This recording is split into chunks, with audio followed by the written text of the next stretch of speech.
เริ่มต้นจากเทคานก่อนตั้งเสาทำโครงหลังคาอย่างอื่นแค่เติมทีหลังหน้าต่างประตูฝาผนังเติมทีหลังแต่โครงสร้างเราต้องขึ้นก่อนเราเรียกว่า structure โครงสร้างบ้า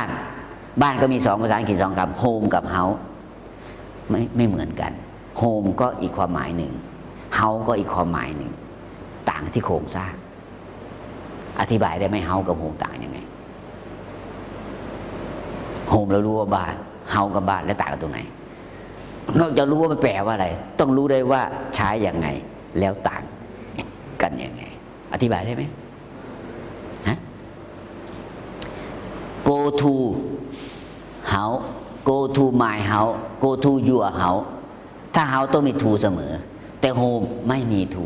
go home back home get home return home ไม่มี to ถามว่าเพราะอะไรตอบได้ไหมเคยได้ยิน go to home ไหมไม่มีแต่ go home back home return home get home กลับบ้านไม่มี to ครับอธิบายได้ไหมแต่ house ต้องมี to นะครับโอเค you go to my house ไปบ้านฉัน I want to go to your house ผมอยากไปบ้านคุณทำไม house จะต้องมี to เสมอแต่ home ทำไมไม่มีตอบได้ไหมนี่คือโครงสร้างภาษาอังกฤษเรียกว่า structure นะต้องอธิบายได้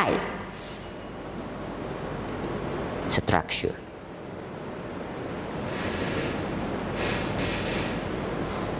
โอเคครับแปลว่าโครงสร้าง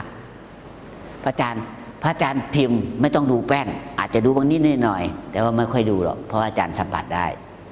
พิมพ์จนสัมผัสได้ครับแต่ถ้าพวกเราก็จิ้มดูตัว S เพื่อจะได้ T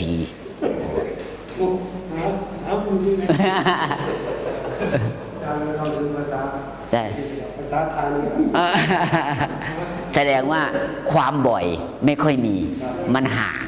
ใช้ไม่บ่อยใช่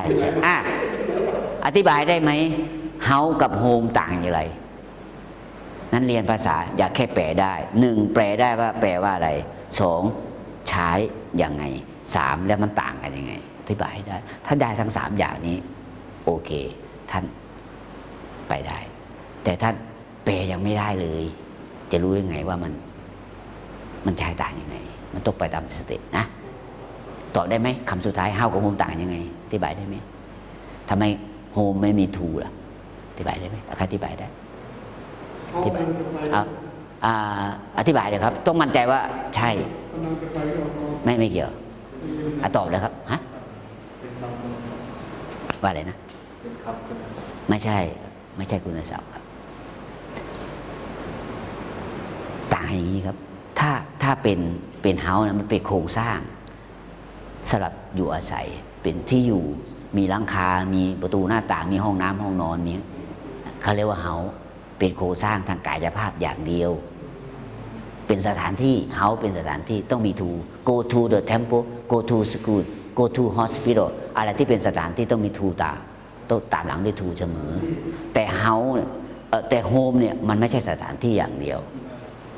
ท่านคิดถึงบ้านท่านคิดถึงอะไร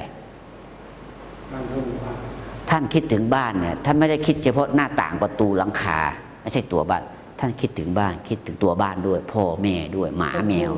ที่ท่านเคยอยู่ครอบครัวพี่น้องนั่นคือคิดถึงบ้านเข้าใจยังเราจึงว่า homesick I am homesick ผมเป็นคนคิดถึงบ้านไปเรียนต่างประเทศคิดถึงบ้าน I am homesick ท่านไม่ได้คิดถึงแต่ตัวบ้านคิดถึงพ่อแม่หมาแมวที่ท่านเคยเลี้ยงป่าที่ท่านเคยให้อาหารกระต่ายที่เคยให้ผักเนี้ยเวลาเราพูดถึงโฮมมันตึงโครงสร้างบวกความรู้สึกเข้าใจยังนั้นจึงห้ามใช้ถูก go home ไม่มีถูก go home get home back home return home กลับบ้านหมดเลยอธิบายให้ได้แค่นี้นั้นอย่าเอาแค่แปลได้ทำไมโอเวอร์ซีต่างประเทศทำไมไม่มีทูอับรอดทำไมไม่มีทูอธิบายไม่ได้อย่าแค่แปลได้ที่ผมพูดมาทั้งหมดเนี่ยผมถูกถามมาหมดแล้วผมถึงอยากให้ถามไงเพราะถ้าผมไม่ได้ผมจะไปหามันจะกดดันให้ผมไปหาความรู้ไง แต่ถ้าไม่มีใครถามเลย ก็เลยไม่รู้รู้หรือเปล่าว่าฮะโอเค ตอนเช้าพระอาจารย์ไม่มีสอนพระอาจารย์จะนั่งเตรียมสอนตอนอะไรนะตอนบ่ายเรียนใช่ไหมกรรมฐานหนึ่งต้องเรียนนะผู้หมวดก็เรียนด้วยใช่ไหม